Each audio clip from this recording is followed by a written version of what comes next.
السلام علیکم ورحمۃ اللہ، بسم اللہ الرحمن الرحیم۔ 100 ملین پاؤنڈ کا جو کیس ہے اس کا فیصلہ مؤخر ہونے کی کئی وجوہات ہیں۔ اس کی کہانی پیچھے وہ کیا کہتے ہیں بات نکلے گی تو پھر دور تلک جائے گی۔ یہ کہانی اصل میں شروع ہوتی ہے بحریہ ٹاؤن کراچی سے، جہاں پہ 30,000 ایکڑ زمین جو ہے وہ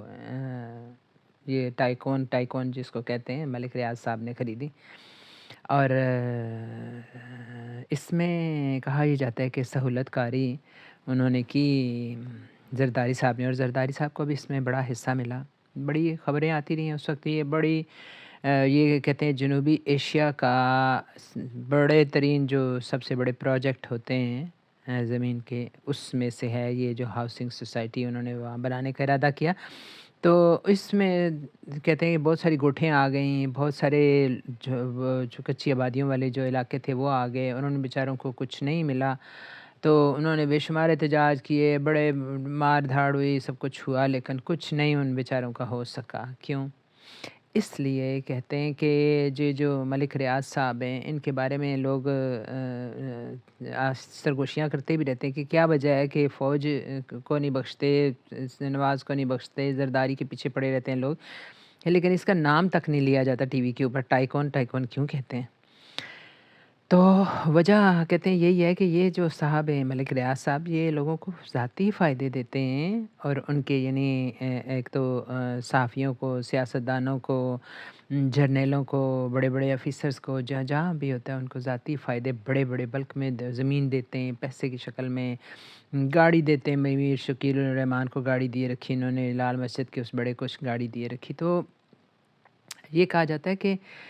اس لیے چینلز کو اشتہار دیتے ہیں بے تحاشا، تو اس وجہ سے وہ چینلز بھی ان کا آپ کی کوئی خبر نہیں لگائیں گے، کبھی بھی خود نام نہیں لیتے تو خبر کیا لگائیں گے۔ پھر یہ ہے کہ دوسری طرف کہتے ہیں ان پہ جرمانہ ہو گیا، سپریم کورٹ میں یہ بہرحال کیس پیش ہوا اور ان پہ ہو گیا جرمانہ عمران خان کے دور میں۔ یہ جو ٹائکون ہے ریاض صاحب، تو ان کے اوپر جرمانہ ہو گیا، ان کو کوئی کہتے ہیں 1,000 ارب جرمانہ ہوا تھا، اور ان کو 560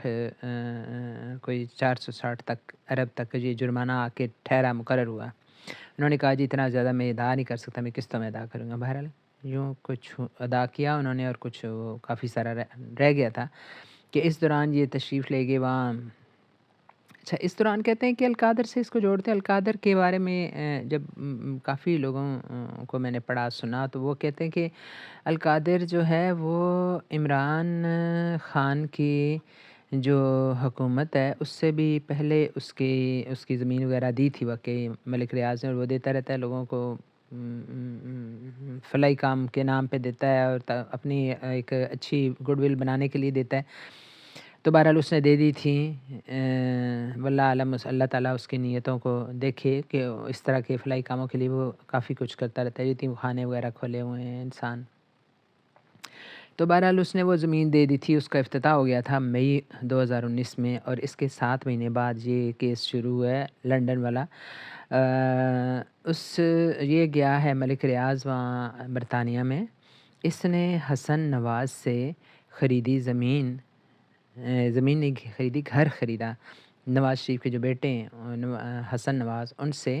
گھر خریدا۔ تو شہزاد اکبر صاحب کو خبر ہو گئی۔ تو ویسے بھی کہتے ہیں کہ لنڈن میں، برطانیہ میں جب کوئی آپ خرید و فروخت کریں تو بیچ میں وکیل ہوتا ہے جو کہ چیک کرتا ہے کہ یہ کیا معاملہ صحیح جا رہا ہے۔ تو دوسری شہزاد اکبر نے بھی درخواست دی، تو انہوں نے کہا جی ان سے پوچھا جائے کہ یہ رقم یہ کہاں سے لائے، یہ خود تو یعنی اتنا کیپیبل نہیں ہے۔ تو جب پوچھا گیا تو پتہ چلا کہ یہ جو رقم تھی منی لانڈرنگ کی رقم تھی، جو کہ حکومت پاکستان سے یہ ادھر کسی زمانے میں لائے تھے، اور اس کو وائٹ کرنے کے لیے یہ کچھ گھر انہوں نے خریدا ہوا تھا، اور قسطوں پہ کر رہے تھے، تو انہوں نے بیچ دیا۔ کچھ ان کو مسائل اس میں درپیش تھے کہ اس سے جان چھڑانا چاہ رہے تھے، انہوں نے بیچ دیا ملک ریاض کو۔ ملک ریاض صاحب نے دگنی قیمت دی، ایکچوئل اس کی قیمت تھی 9 ارب اور انہوں نے 18 ارب پہ خریدا۔ تو شہزاد اکبر نے یہ درخواست کی کہ دونوں سے پوچھا جائے کہ حسن نواز نے یہ رقم کہاں سے لائے اس مکان کے لیے، اور دوسری یہ ہے کہ وہ جو ریاض صاحب ہیں، ملک ریاض، انہوں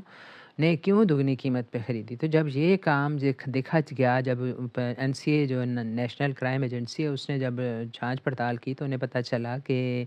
یعنی ملک ریاض سے انہوں نے پوچھا کہ آپ ہیں کون، اور کیا مطلب ان کا ظاہر ہے بایو ڈاٹا پوچھتے ہیں، تو انہوں نے کہا جی کہ میں تو ایک کنسٹرکشن کمپنی کا مالک ہوں اور پاکستانی ہوں بیسیکلی،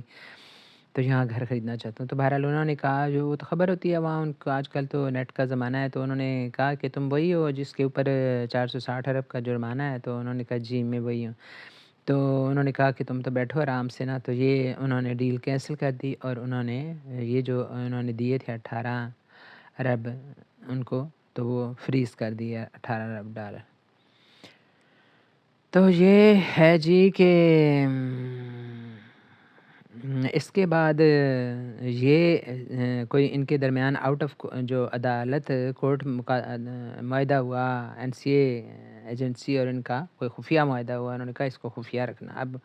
ملک ریاض تو ایسے ہیں نا کہ یعنی کسی کا بھی دین و ایمان خرید لینے کی استطاعت رکھتے ہیں، تو وہاں بھی کچھ کیا ہوگا انہوں نے، تو آؤٹ آف کورٹ ان کا معاہدہ ہو گیا کہ یہ رقم میں لے کے جاؤں گا۔ تو وہ خیر انفریز ہوئی وہ رقم، انہوں نے کہا کہ اس کو خفیہ آپ رکھنا۔ عمران خان نے ساری صورتحال اپنی کیبنٹ میں پیش کی اور انہیں بتایا کہ یہ ایک خفیہ معاہدہ ہے، اس نے سارے انہیں بتائی کہ یہ رقم اس طرح سے پاکستان آ رہی ہے، اور عمران خان کے ابھی تازہ بیان میں یہ بات آئی ہے کہ ہم نے اس کی یعنی کابینہ سے منظوری ہو گئی، ظاہر ہے کہ اس وجہ سے منظوری کے لیے پیش کیا، اور منظوری اسی وجہ سے کابینہ نے کی اس رقم کو پاکستان لانے کی، کیونکہ اتنی بڑی بلک میں رقم اس سے پہلے کبھی پاکستان نہیں آئی تھی، یعنی یہ تقریباً اس وقت 175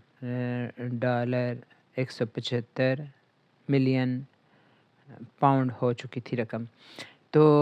وہ کہتے ہیں کہ عمران خان ابھی جو اس کا کل کا بیان ہے اس میں کہتے ہیں کہ ہم نے یہ یعنی اس رقم کو، اگر ہمارا جو قصور ہے وہ یہ ہے کہ مجھے یہ محسوس ہوا، اور کابینہ نے بھی اس کی تائید کی کہ اتنی بڑی بلک کی رقم ہمیں ریکور کبھی نہیں ہوئی تھی اس سے پہلے، تو ہم نے کہا چلیں حکومت کا ہمارے پاکستان کا فائدہ ہو جائے، تو اس نے اس کو منظور کرنے کی اس کی منظوری دے دی، اور پھر یہ خفیہ تو بہت اس کو کھول کے نہیں لوگوں کے سامنے پیش کیا گیا، بلکہ واقعی لفافہ لوگوں کو دکھایا گیا، لیکن جو رقم جمع کرائی گئی سپریم کورٹ میں وہ ان ایکچوئل تھی، اس کو کوئی بھی جا کے اس وقت بھی پتہ کر سکتا تھا، بعد میں بھی پتہ کر سکتا تھا، اور اس کی ہسٹری ہے کہ اس کے بعد پھر اس کو قاضی فائز عیسیٰ جو اس وقت پھر پہلے جسٹس پھر چیف جسٹس تھے، انہوں نے اور ان کے رجسٹرار وغیرہ کی میوچل انڈرسٹینڈنگ سے اس کی انویسٹمنٹ بھی کی گئی مختلف کمپنیز میں، اور پھر یہ 190 ملین پاؤنڈ ہو گئی بڑھ کے، پھر اس کو حکومت پاکستان کے خزانے میں جمع کرا دیا گیا۔ تو یہ ہے کہ اب اس میں شکایتیں یہ ہیں کہ یعنی عمران خان یہی کہہ رہے ہیں کہ مؤخر کیوں کیا گیا اس کا، وہ کہتے ہیں کہ یہ حکومت اپنا نظام کی خود مذاق اڑا رہی ہے، حالانکہ اسے قانون کی پاسداری کرنی چاہیے، کہ وہ کہتے ہیں کہ میں تو ساتھ میں کمرہ تھا میرا، اور عدالت یہ جو ججز وغیرہ تھے یہ 8:30 بجے آ گئے میرے ساتھ والے کمرے میں، اور انہوں نے کہا جی کہ ہم آ گئے، اور میرے وکلاء نہیں آئے تھے، میں وکلاء کا انتظار کر رہا تھا، 11 بجے عدالتی کارروائی کا آغاز ہونا تھا، تو وہ 11 بجے سے پہلے ہی انہوں نے شور شرابہ کر کے تو وہ چلے گئے واپس، حالانکہ اس سے پہلے کہتے ہیں عمران خان کے 2 کیسوں کا اعلان وہ کر چکے ہیں، فیصلہ سنا چکے ہیں میری غیر موجودگی میں بھی، اور آج بھی وہ کر سکتے تھے ایسا، حالانکہ انہی کی غلطی تھی کہ وہ جلدی کیوں آئے، اور انہوں نے وکلاء کے آنے سے پہلے کیوں شور مچا دیا جی کہ فلاں بشرا نہیں آئی اور میں نہیں آیا۔ وکلاء آتے 10 منٹ پہلے ہی وہاں ہمیں آنے کی اجازت ہوتی ہے، اس سے پہلے ہم آ بھی نہیں سکتے۔ تو انہوں نے کہا کہ یہ حکومت کی اپنی کوئی اور یہ سارے سسٹم کا کوئی اپنا ان کی آپس میں کھچڑی ہے، اور پھر جو بڑے صحافی اور ماہرین ہیں وہ اس بات پہ غور فکر کر رہے ہیں، کہتے ہیں کہ اصل بات یہ ہے کہ یہاں اب اس حمام میں سارے ہی ننگے ہیں، یعنی عمران خان کو تو چھوڑیں، سب سے پہلی غلطی پکڑی جائے گی زرداری صاحب کی، کہ انہوں نے اس وقت ایکسیپشن تھی نا جب ملک ریاض نے خریدی تھی، ان کو وہ صدر تھے، لیکن اب تو ان کو بھی پکڑا جا سکتا ہے بڑی آرام سے، اب خیر سے وہ دوبارہ صدر ہے۔ تو بہرحال جو ہے نا زرداری کی غلطی سامنے آتی ہے، نواز شریف کی غلطی سامنے آتی ہے کہ اس نے منی لانڈرنگ کی، اور اس کے بعد جو ہے وہ خود ملک ریاض بھی اس میں ہوتے ہیں پھنستے، تو یہ سسٹم سارا ہلنے کا خطرہ ہے، اس وجہ سے یہ لوگ اس سے پرہیز کر رہے ہیں فیصلہ سنانے سے۔ دوسری طرف وہ کہتے ہیں کہ جو نواز خاص طور پر گروپ ہے وہ بہت زیادہ اس بات پہ غرار ہے،